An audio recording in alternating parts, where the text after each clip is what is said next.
Bresciani was Bessarabia too. And we registered there and we said we are from South Bukovina, not North. South Bukovina, they didn't take. I don't know what agreement they had. So we stayed over there until before Easter, 1944. So we all registered and we came to, they brought us to Iasi. Iasi is a Romanian city.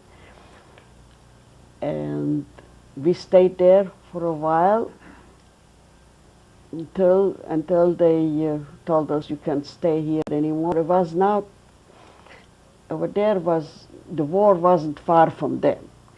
So I think we registered all by the Uro, and they took us to Bucharest. And in Bucharest, we were the first people who opened the barracks. They didn't have DP people, displaced persons, but we opened. And this used to be a barrack where the soldiers would stay. We all moved in there, and the Uro started giving us some. There came a committee from Bucharest, and they start taking care of us, bringing us food, bringing us clothes. They were bringing you food. The Uro. And that's in Bucharest. That's in Bucharest. And the Uro is who now? Pardon me? The Uro. Who are they? That is an organization, it was a world organization that they helped the people, the displaced people. And at what point of is this still 1944 or what time? Yeah, it's 1944, and that was the end of 44. We came to Bucharest. I told you that we opened the barracks, and they formed a committee of Bucharest people. The Jews in Bucharest were not sent away. They were in labor camps, but they were okay. So I came, I didn't have shoes, I didn't have anything. So I went to the committee. This is the Jewish organizations. I don't know even where they were, who they were. And I said, look, I can do something. I can work. I can do many things that I learned from home. So I started to knit sweaters for the ladies. And so afterwards, when it was not a life, the barracks started to they got like bed bugs, and it was hard for us to be there. So we were waiting to go to Israel. It was a committee, and they took only young people. But my sister-in-laws were older people, and we didn't want to leave him there. We wanted to take him with us. When did you and Yoel get married? I got married in 1945. And we were supposed... Were they, that time then, they weren't your sister-in-laws, they were still the sisters of your husband to be? Yeah, we came together, and we stayed in the barracks and waiting for the same thing, to go to Israel. At that time, you still weren't married at that point? No, weren't married, and I wanted to go to, we wanted to go, so that rabbits that I told you about, the Sefer Torah that I carried, she says, this is a boy and a girl, and I don't want them to go. We had to go illegal to go to Israel. He says, she went over to the committee. She says, I want them to get married, make a chippa. I didn't have anybody to say yes or no or something. Then this committee, he invited a few people, and in their house, they gave us chippa kedushin, and our wedding gifts were two backpacks, because we didn't need anything else. We thought that tomorrow we're going to go. This happened to be Sunday, and Monday we were supposed to go. They promised us. Came, it came Monday, and the borders are closed in. You cannot go. You have to stay here. But I says, I'm not going back to the barracks. So we went around, both of us, looking what we can do. We met some people. They said, you can sell old shirts, or you buy it from the army, old stuff, and you sew it. You make from 2 shirts, 1 or from 3 shirts, and you go on the market and you sell it. So we did it, and so we went around looking for a apartment. Our apartment, we were talking yesterday, was half than my patio right there. We could just put in one bed and a small little table and 2 chairs. That was. What was the date of your marriage? 1945, August the 3rd. And you mentioned, before you go any further, you mentioned your eyes. You couldn't see. How long did that before your eyes came back to you? I think 2 months. When we came to Bucharest, we could go to a doctor to visit after. And I came to the doctor, and he says, that's only malnutrition, and he gave me shots. I had to go twice a week for shots. And I start seeing, and I had to put on glasses. Since then, I'm wearing glasses. So then when we stopped, I mean, they stopped the Jews not to be, that time they didn't let us go.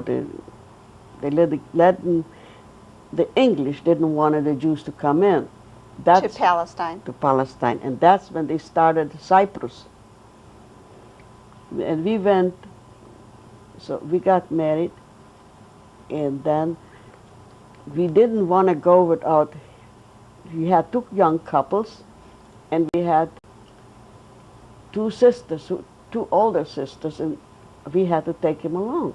So we didn't go to Constanza, to the illegal boats. They were terrible too. But we started to go illegal with the Bricha. The Bricha is the Israel group. I don't know what you call the Bricha. So and one day he says, you can go. And we took one of the older sisters, but you can't take along anything. Just you put on 3 sets of clothes and then just a pocketbook. Take the train in Bucharest, and you get up in Karimar. We got off there, and they put us in a barn so nobody should see us, and came in the evening. They took us to Hungary through the border. And we stayed there, and there where my husband was arrested. If they find us, that was illegal that we went. So they Who arrested him?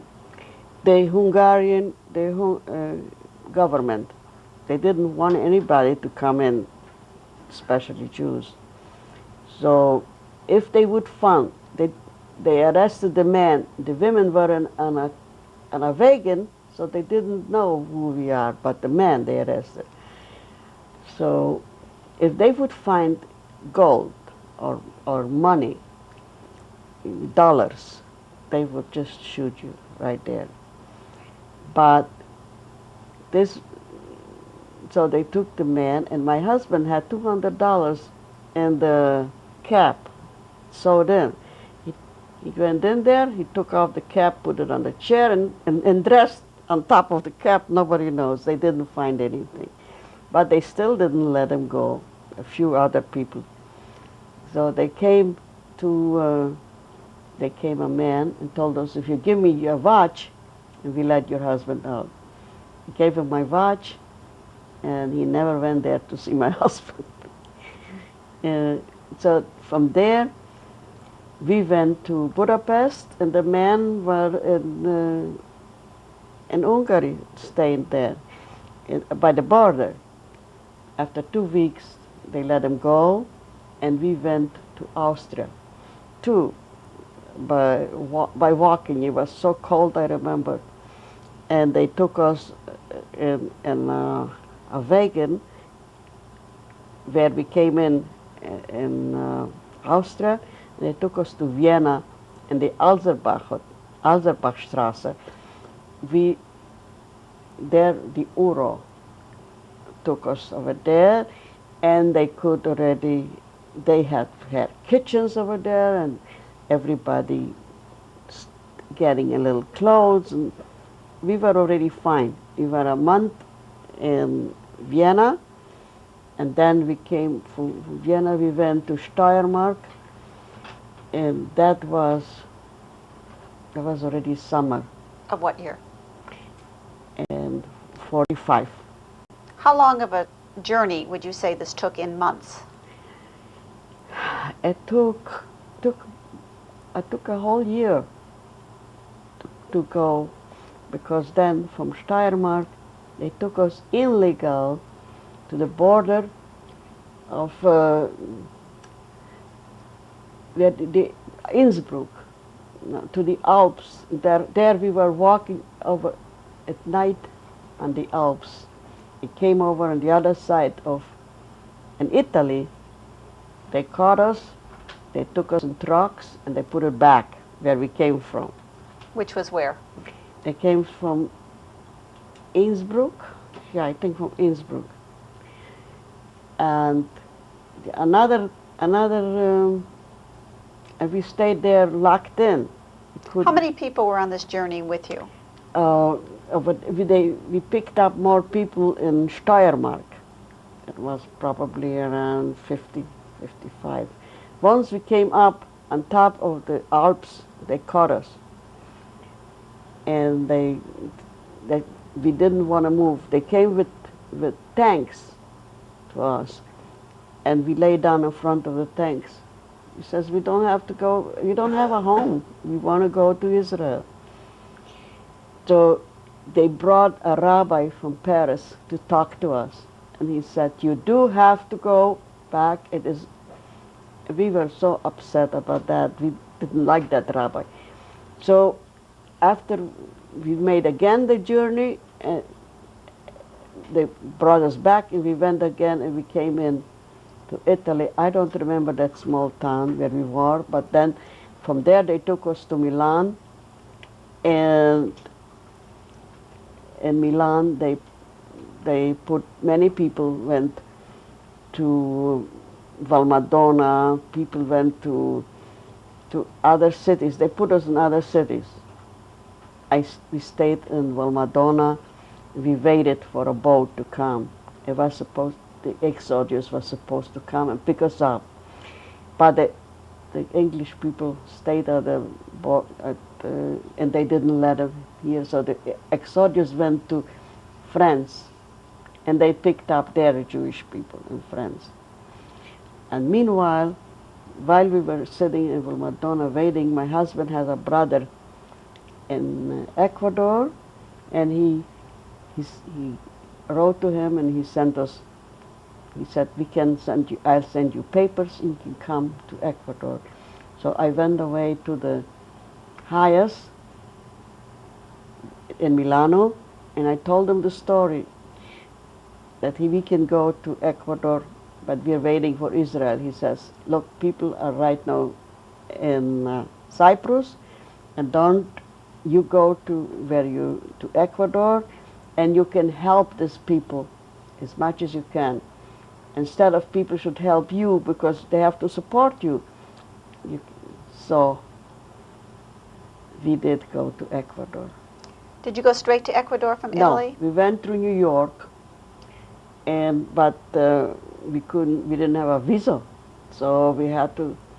They saw to it because they gave $1,000 warranty for us. They sought for it, that we should go to Ecuador. When did you arrive in Ecuador?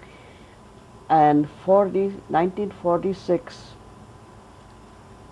yeah, 1940, no, it was 1947 in the beginning, January. How long did you live there? 3.5 years living there in Ecuador, there where I had my daughter. And her name? Her name is Sipora Bernberg. Now she's Sipora Baldwin. When was she born? She was born in Quito, in Ecuador. What year? In 1949.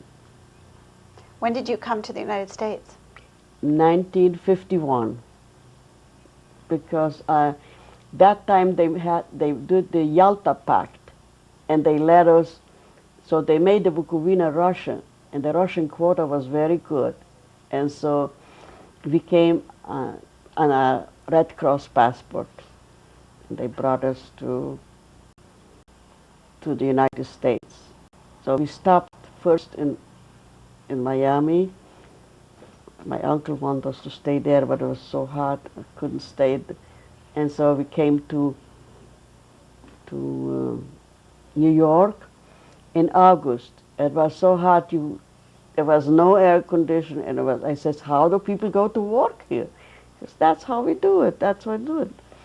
So my husband had a sister in Los Angeles, and we called her, and she says, come here. I never had a relative. She didn't even know my husband. She left for America before he was born. So we came, and we were both her children. It was wonderful. We had, again, a mother. When did you find out about the rest of your family? Your parents and your sisters, when did you find out about them?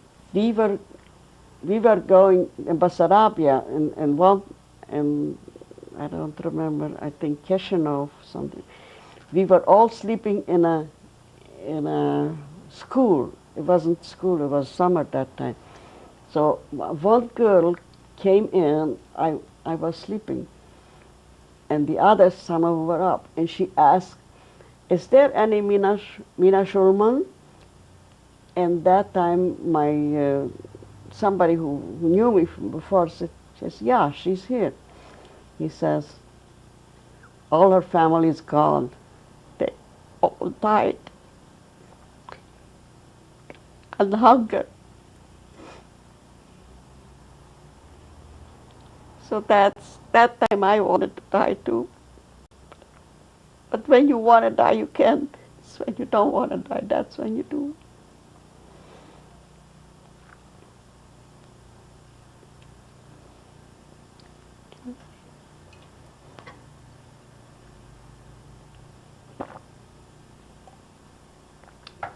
But that person, I don't remember her name exactly. She said I was in the place where her parents were, and my father was was very sick already from hunger. And he said that we are all dying here. I know that. But Mina is going to live, and I know she's going to live. And tell her, if anybody's here alive, tell her to talk, not to hide anything, so that we shouldn't die in vain. And that's when I thought that when they called me up, that's my place to talk.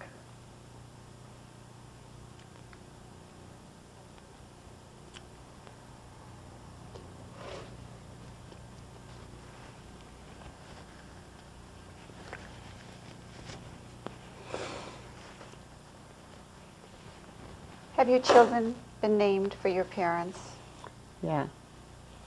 Zipporah Schulman and Joseph Schulman. My sister was Leah Schulman and Sylvia Schulman. Both sisters were younger, each 3 years from each other.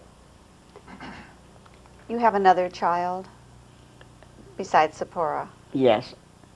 I have a son, Johnny Bernberg, When we came here, it's a big difference between them, 8.5 years, but we couldn't afford another child. So then we went in business, became better, and so we had a son. And there is the reason why I live. I don't think you would have a reason to live. Are your children married? Both children are married. My daughter is divorced, and she has 3 children. She has Sean, who is a doctor, and she has Sarah and Rachel. They both go to college, Santa Monica College. What are their last names? Sean's name is Berger.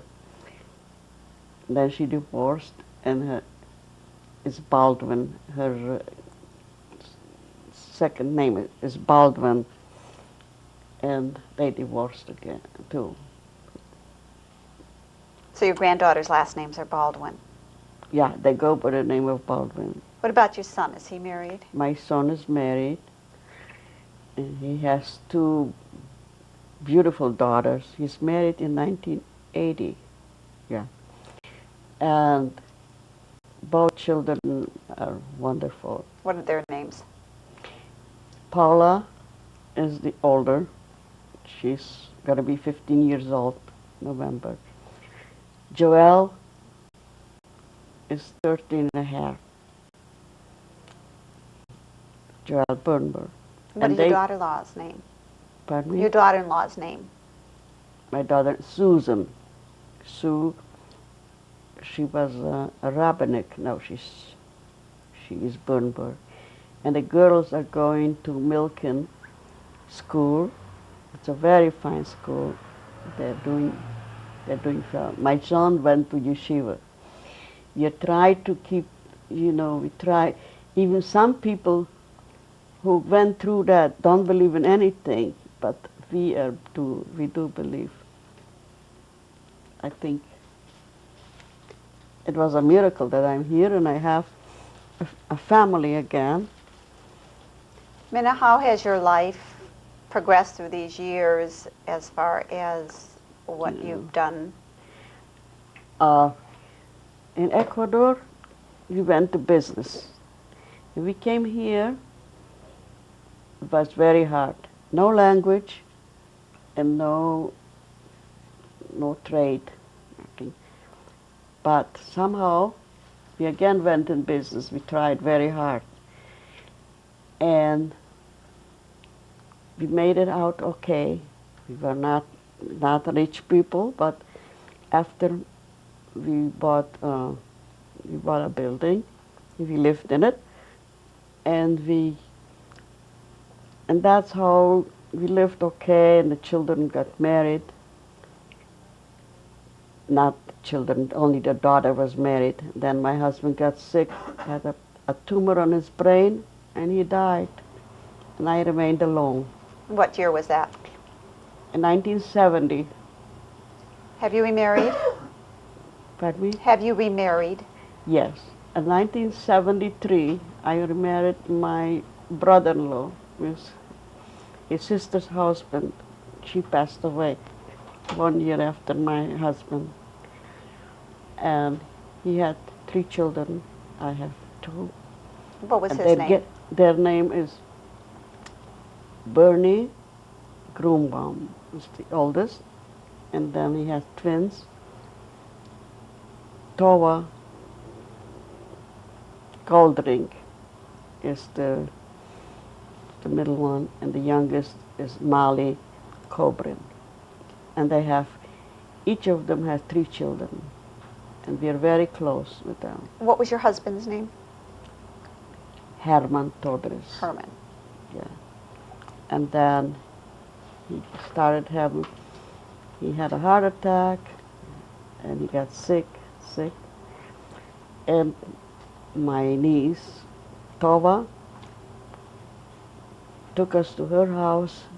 She was wonderful. She gave him the living room to put in a hospital bed.